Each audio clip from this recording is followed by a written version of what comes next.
And we are live with another episode of the Keeg Talks. It's a new brand of the Keeg Talks. It's the Keeg Talks Comics. We're talking about Jaime Reyes' Blue Beetle on this episode. We're talking about the character. We're talking about all he's done in the comics, all our favorite stuff. I'm your host, Dimithri Perera. And if you're watching this live, you are watching this on twitch.tv/The Keeg Show or youtube.com/The Keeg Show, or you're listening to the podcast after the fact, and that's wherever you get your podcast from. If you are watching us live, you can see who our guests are. We got one long-time Keeg guest and one new-time Keeg guest. First-time Keeg guest. We have first-time Keeg guest cosplayer Michelle, a.k.a. Bravo Cosplay. Michelle, how's it going? Hi. Happy to be here. Thank you for inviting me. I have all my stuff set up. I'm very much looking forward to talking about Jaime. For anyone out there listening to the podcast and not watching the live stream, you want to give us a quick rundown of what you got behind us or behind you? Sure. Okay. So I'll start on this is my right hand side. I think this would be your left hand side. So I have the HeroClix bug, and then I have some affiliates of Jaime. I have two booster figurines, one Ted Cord, and then on my left hand, your right hand side, I have the latest bug from Cinemark, and then I have Jaime's figure from Day of the Dead, Dia de los Muertos, and then I have a little plush Kajida, a little Lego Jaime, and a 3D printed Kajida. You are the biggest Blue Beetle fan that I personally know. Are you the biggest Blue Beetle fan that you know? So in terms of in real life, yes. I mean, we'll get into how I got into Jaime, but yes. But I'm happy to spread the love. We're here for the love of Jaime. Yeah. I'm excited to have you on because if anyone is a repository of Jaime knowledge, it is you. So I'm glad to have you on. Thanks for having me. We also have a longtime guest of the Keeg. He's versatile, but he is a troublemaker. So I pick and choose when I can have him. We got Ben Torres, BT artist. I'm very happy to be here. I'm hitting the Latino quota for today. So my favorites. I had to say it to the audience too. I'm sorry. I am not as well versed in Jaime Reyes, so I'm here to learn, to be honest, because though I like Jaime, I have the DC Icon figure from a while ago. This is actually such a hard figure to get. Oh my God. So I'm glad I got it when he was retail price because it is a cool figure. And I'm probably gonna make a video about DC Icons again, but it was introduced to Blue Beetle through Batman the Brave and the Bold when that was premiering. That first episode, I was like, heck yeah, this guy's cool. And then I remember reading his like Crisis on Infinite Earths tie-in at the end, because at the end of Crisis Infinite, or not Crisis of Infinite Crisis, I remember the scarab pops up and he like grabs it or whatever, and I'm like, ooh. And then like I was a kid in the 2010s, late 2000s, so I was there for his DC Nation short, his appearance on Smallville with Booster Gold, Young Justice, all that. So we're gonna be talking about all that and more. Yeah. Here's the thing, Ben. You're a big action figure fan, right? Yes. That's your only Blue Beetle action figure, and you said it was hard to get. Yes. Unfortunately, it's hard to get now. Back when it like first came out, he was pretty easy. I got him for retail price at the time. It was $20, and he comes with a buttload of accessories. He's sitting on my Teen Titans display usually, and he's like on the dinosaur with his cans up.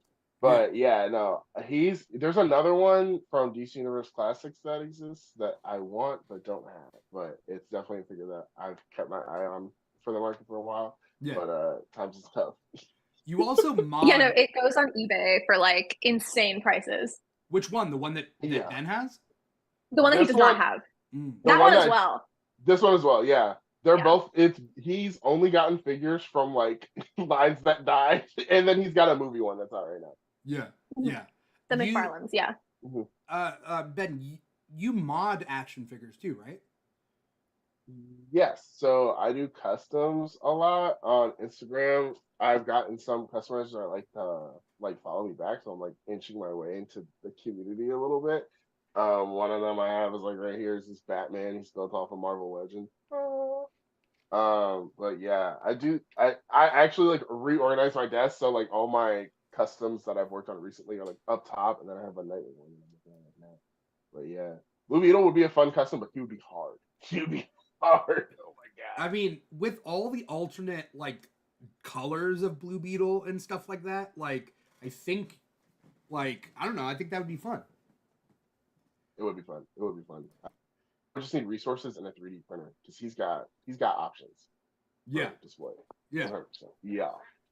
So in today's episode, we are talking about Jaime Reyes Blue Beetle, which is interesting because a lot of people don't know that Jaime isn't the first Blue Beetle. He's not the only Blue Beetle. You know, people who grew up with him more recently, he's been DC's main Blue Beetle for the most part. But he comes from a line of Blue Beetles, all of them both related and not related in weird ways. He's the third Blue Beetle, right? Dan Garrett, Ted Kord, Jaime Reyes. How'd you guys get into Jaime Reyes as a character? Okay, I guess I'll go first on this one. So my favorite character in all of DC is actually the second Blue Beetle, Ted Kord, my little Ted figurine. To my right, your left, I think. Yeah. So that's how I got into Jaime. So I grew up reading JLI, and then Infinite Crisis happened, where Ted, and then Jaime picks up the Beetle, and I was then like, so I'm Mexican American myself, and then Blue Beetle Ted becomes, okay, and then we have Jaime, and he's Blue Beetle. I was just like a match made in heaven. I was like, oh my goodness, like it's a perfect character just for me. I view him as like my little nephew. Like this is my guy. Like no further questions. That's my guy. So I followed him through TED, and then I've just been reading for his appearances. He has a lot of appearances. I haven't read all of his like smaller ones where he's just like random cameos in the back. Like I know he got credited on most recently in last summer for Dark Crisis on Infinite Earths. Yeah. But he just had like I think like 2 lines, and he was just like a tiny little cameo. So I won't collect those issues because I don't see the point of them. But I have all of my favorite runs of his collected, and then little figurines. So that's how I got into Jaime. So you got it into Jaime through Ted. It's funny because like, yeah. How'd I get into Ted? How'd you get into Ted? I feel like all of JLI for Justice League International is somehow both a deep cut of Justice League, but also not. Yeah. Like back in the day, it was like the premier Justice League. But now I think they're just slightly lesser known, especially to people who are more casual fans and not really comic readers. I was recommended JLI because it was funny. Like the main genre of it is less action. Actually, it's more like comedy and adventure, like action/adventure is the second one. Read those, and then after I read a few issues, I actually stopped, and then I went back and read Ted's 80s run, and then finished JLI, and then its conversion to JLA, and then now I am going back and finishing like the few Charlton individuals of Ted's that I haven't read, but those are harder to find, so kind of here and there for those ones. Yeah. Again, like this character has such a deep history, whether it's Jaime, whether it's Ted, whether it's Dan. Publication wise, the behind the scenes stuff is crazy, but like the fact is like Ted wasn't originally a DC character, right? Mm-hmm. And then DC got him and then merged him in, and then Jaime is the first Blue Beetle that's like an actual DC creation, like born of DC. Yeah. Ted joins DC. I think what the company did was for like the original Crisis, they were just like, okay, well, all the Earths are now merging, so Charlton Earth is now DC Earth. like at the time Prime Earth. Yeah. Or Earth 2. I think Prime Earth is a later creation. It was the only Earth after Crisis. They got rid of the whole multiverse after Crisis. And then they were just like, everyone's... Yeah.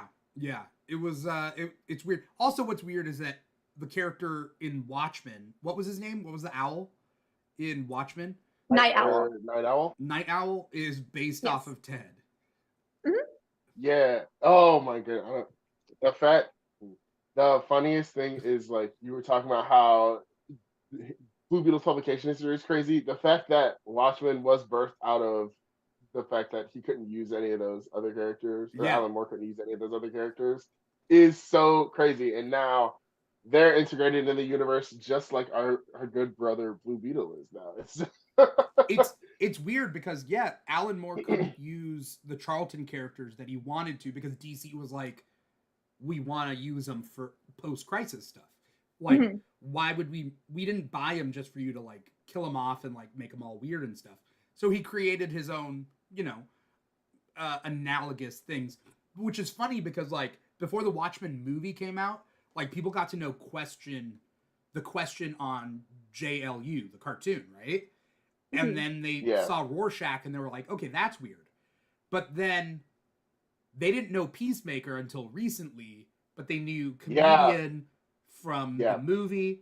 And then like, who knows what's going to happen with a live action Ted Kord. But like all these characters, it's interesting. They're all based off each other, but like, depending on what you read or watched first, that's the original.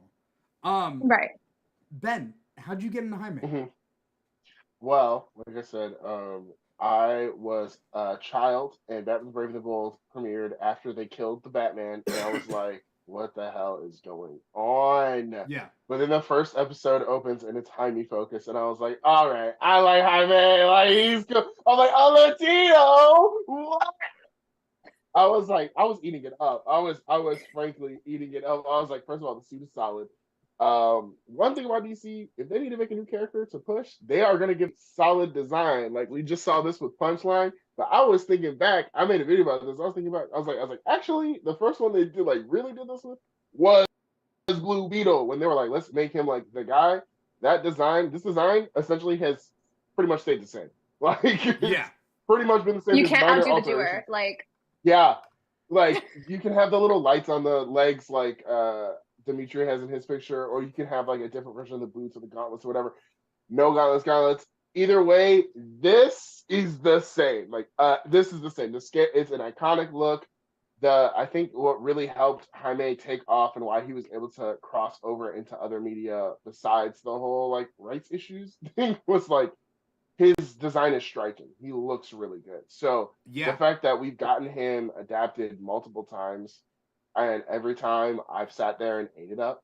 Every time, season 2 of Young Justice, I was like, what is this, honey? I was like, oh, he's got more lore? Oh my God, he's so cool. But I was so happy that he got focused, and like now there's people who know him from Brave and the Bold, from Young Justice, from his appearance in Injustice 2, which, my God, I love playing him in Injustice 2. He's so freaking cool. I forgot he's a playable character in that. Mm-hmm. I love him so much. I made sure to get him level 20 out before they changed the level ratings. Level 20 up, all the armor, he's statted out. Like, I got my man's dripped out. Like, granted, my PS4 is broken, so I cannot show you. There's no proof. The proof is in the pudding. I ain't got no pudding. But I have him dripped out. I don't know. He just looks cool. I remember being a kid drawing him a lot because I was like, he's cool. He looks cool. And then like I just read Graduation Day, so I was like, I can't come out here and not have read nothing. Like his appearances in like Teen Titans or in the big crossover stuff I've read. I read his like first issue or whatever it was, like years ago when I was like 13. I'm 25 now, so like I'm an old man. But like I obviously have a little bit of affection for the characters. I got the figure because I typically just get figures of characters I like, and he's sitting on my Teen Titans display out and proud. He's in the front. I took him down, one, because he's easy to stand back up because he's like his ankles are working, so that's nice. But yeah, I just I don't know. It's just nice to have like a DC character that's he's in the same realm as Booster Gold and Ted Cord, where he's like to comic fans, it's like, oh yeah, I love this guy. But to like regular people, you're like, who? Who? Yeah. who, Yeah. Who is this? What is this, honey? Like they're like, what? Blue Beetle. But I'm really hoping with the film, that one, it has good word of mouth. So despite the fact that a lot of us can't promote it right now because we're not trying to like stab and be like, yeah, we're not here to do the studio's jobs. Yeah, we're not here to do the studio's jobs. They should have been promoting it. I'm hoping the word of mouth, like Everything Everywhere All at Once, is really good. So it can make money, and so we can see more Latino characters on the big screen. We can see more Blue Beetle stuff. Because I don't know, I think much like Static Shock, he was falling into that realm of like, he's cool, people like him, he would be successful, but DC doesn't know what to do with him. Now they're making the movie, so I'm really hoping he gets his dues, and I'm really hoping that he appears in more stuff and is maybe on a Teen Titans run soon, because I like the idea of him being on the Teen Titans because he just looks cool with the team. I don't know. Yeah, so you bring up some good points, and something that I've always said is that like you need entry level superhero stuff for people who are just starting off, but then you also need long time lore heavy things for old heads, right? You need all sorts of things because is Michelle laughing? Why is Michelle laughing? No, I'm the old head here. All my favorite editions of Jaime, it's like the deep cuts. Well, I mean, you're an old head when it comes to Jaime, right? I mean, it's not an age thing. No, it's just funny. Yeah. No, but you're right though, because thanks to Young Justice, now there's hella people who know what the Reach is. So like the lore is accessible now. So that's good. Accessibility is huge, especially for a character like this. I'm a big fan of, or at least a big proponent of like, or a big believer in that, like, not everything out there is going to be for you. Like Spidey and His Amazing Friends, or whatever that new like kids show for Spider-Man is, that's for like 3-year-olds, and that's okay. Let the 3-year-olds learn Spider-Man that way, and then like move into like other Spider-Man content. So the same goes with Blue Beetle. Like he has been like, what's a quick rundown of like the animated and live action appearances of Blue Beetle? Because there's Smallville, and that was like the first ever live action version. And I watched half the episode. I was so bored yesterday. I tried to finish it, but like I've seen. I have fond memories of the episode. But I cannot tell you how. All I remember is he gets the scare tripping. He's got that like big suit of. Oh, he was a big boy in that. Well, because he has a big old puffy helmet, right? Yeah, it's like it's practical, but like for the time, for the CW's budget at the time, that was great. Obviously, now we've seen the suits of the like the Atom suit from Legends. If they had Blue Beetle, they'd be able to eat. But I mean, he's on the big screen. Yeah. But yeah, I have found that. I remember Booster Gold was in that episode, and he had like all the advertisements on him, like on his face. Okay, so I remember that. That was so awesome. I was like, yes. I remember that. I thought that was such a good way to like show Booster's personality and just like a really quick fashion take. I was like, this is perfect. Yeah. Yes. The one, how do I, Blue Gold is especially cheesy in that episode. He's not funny though. He's just hammy. Like the actor hams it up. But I barely remember the episode. I just have good thoughts on. I just remember seeing Booster Gold and Blue Beetle in live action for the first time. I was like, yes. Like you were like kings. Right? No, because I feel like because like you said, JLI. Like as a kid, you read some, or as when I was a kid. I know not everyone had access to comics. I read some JLI, so I already had the idea of Ted Cord and Booster Gold, but I don't think it clicked for me until I was like a little older, and that's when Blue Beetle was getting his little like media push for the time. Because I remembered Booster Gold. I was like, I remember Booster Gold. I saw him just in the Unlimited. I saw him in the books. Like I know who he is. So yeah, no. So Jaime came out in 2006, and then pretty soon after, they wanted to do a TV show, and that's what kind of Smallville was supposed to be. Kind of, it wasn't necessarily going to be a spin-off of Smallville, but Smallville was like test footage. It was like, let's try this out, and then maybe we can do a series. And there's some test footage out there for the actual series that they tried to do, and they didn't go forward with it. But like, I think they realized that they had a hit with Jaime. Though, as someone who was reading comics back in 2006, people had the same complaints that they do for any diverse. They weren't saying woke back then, Lord. But any diverse character, they were not. Any character that's representative of a population that wasn't them. People had a lot to say. They were like, "Why does he have to exist?" Oh, they're just pandering.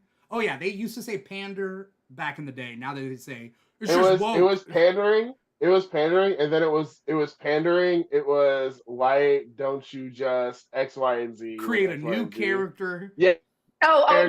Forced diversity. That was what the word I was looking for. Forced diversity. Thank you. And then lastly, since it was back in the day, it was Wild Wild West, so it was just straight up slurs. Wait, what'd you say? What'd you say?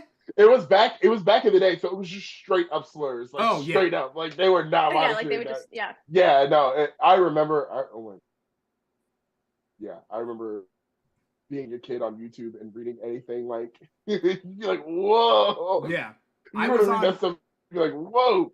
I was on message boards, and like, this is something that I talked about in a recent TikTok, is that back in the day, yeah, we didn't have social media like we do now, but we did have message boards. So everybody was on message boards talking about like comics or movies or TV shows that they just watched or read, and then complaining or not complaining or whatnot. But people will always complain about Jaime. I mean, I got into Jaime when I was reading Infinite Crisis, and that, and then Ted's death.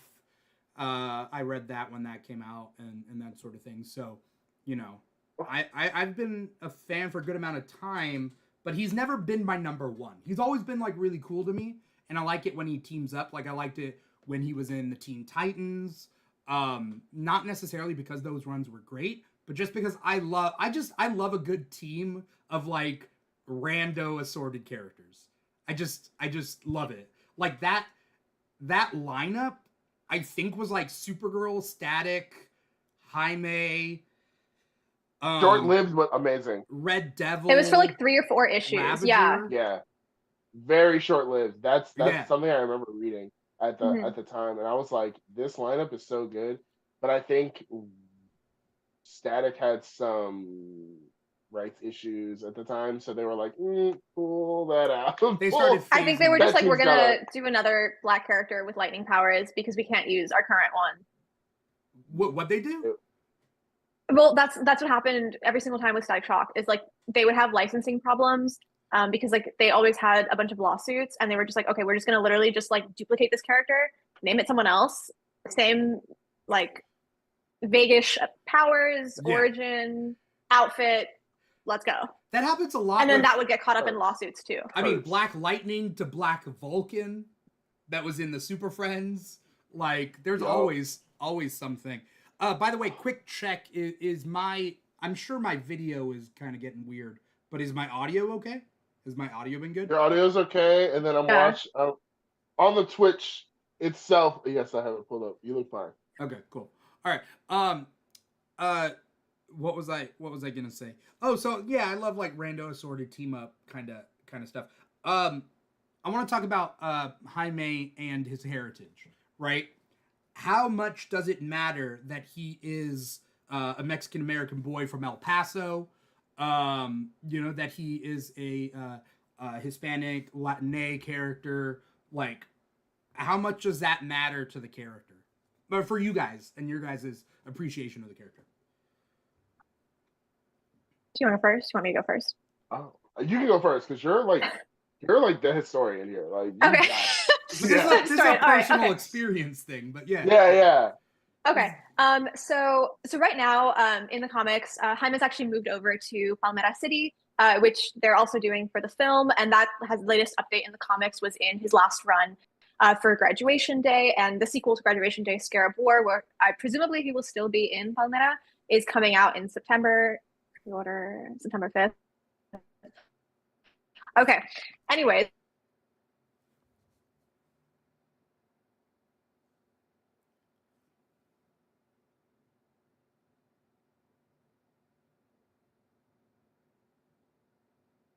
Are you guys still there? My computer's doing something weird.